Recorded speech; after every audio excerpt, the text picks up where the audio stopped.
Hong Kong, 1965. I've found a room to stay in. It doesn't need to be too big, as my husband is usually away and always works late, even though I wear gorgeous dresses. Seriously, you see these things. Next door is a nice, quiet gent, Ed. His wife never seems to be around. Our paths sometimes cross, and eventually we come to notice his necktie, my handbag. Could it possibly be that our spouses are... No. Oh, no. No, they wouldn't, would they? No. Today, we are looking at Wong Kar-Wai's In the Mood for Love from the year 2000, starring Tony Leung and Maggie Cheung, rightly regarded as one of the greatest films of all time, and not just because of Maggie Cheung's fantastic dresses. No, no. Ed, who's your next door neighbour, and what time is your wife supposed to be home from work? Sorry, no. And fairy tales are simple, and they are warm and nice. You know, it's about good guy, bad guy, don't do this or you will die. Or, in this case here, sleep for a very long time. Okay? Well, I like sleeping. Yes, yes. I'm not very good at sleeping. What? I'd like to sleep for a very long time. I truly enjoy this movie. It was good. It was a fun movie, an amazing animation, and you can see that influenced a lot of what would become of your kind of like staple Hollywood flick. Basically, Snow White is a starlet, like Carol Lombard or Claudette Colbert. And the Seven Dwarfs are a bunch of rough cowboys. If I had thought there was some semblance of an old European folk tale here, well, that was gone the moment Grumpy spoke. I thought, damn, that's Stumpy right there from Rio Grande. Yeah, okay, that makes sense. Right, yes. Yeah. A very good watch. Again, and with autumn coming, I think this is it's a nice, comforting movie to watch. Because okay. I dig Darren Aronofsky, I have since his debut Pilot. Yes. And I have a lot of love for Austin Butler, the star of the woefully underappreciated but brilliant The Bike Riders. And I think I subconsciously hoped that this film had something to do with the Jane's Addiction song, Been Caught Stealing. But it doesn't.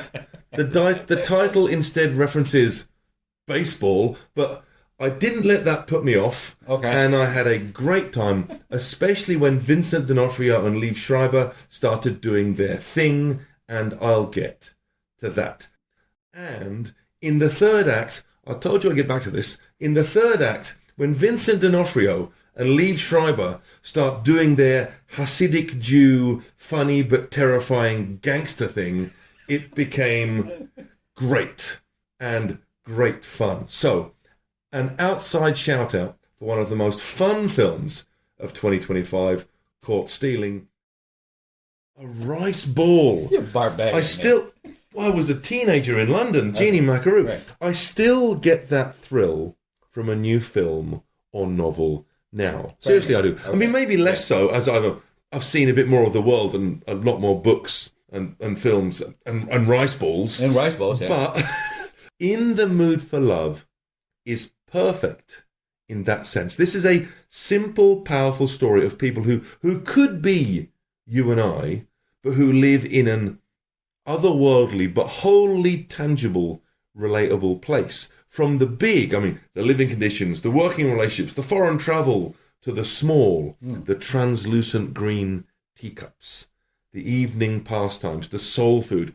Everything here is just a little skew-if, but beautiful and effervescent and palpable and intriguing and heartbreaking and life-affirming and, oh my word, this film is so much. You know what? Sometimes those great films really are great films.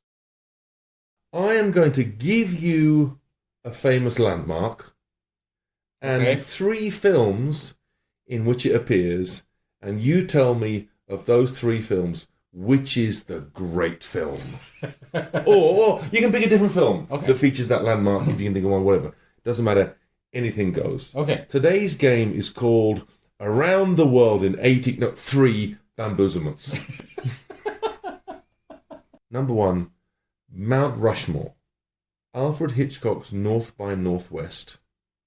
No. Oh, by the way, all of these films, the landmark appears prominently. It's not just it's a fly back in the corner in the back. No, okay. It's a proper part of the film.